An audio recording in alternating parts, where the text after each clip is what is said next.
فلا عليك، مثل ما جاء في الحديث: لا عليك ما فاتك من الدنيا، ما دمت في غاية أجل ومطلب أعلى لا عليك، لن يضرك، لن ينقص من شأنك شيء.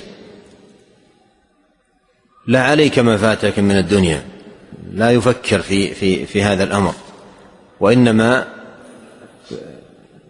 غايته ومقصده هو رضا الله سبحانه وتعالى بفعل ما يرضيه سبحانه وتعالى.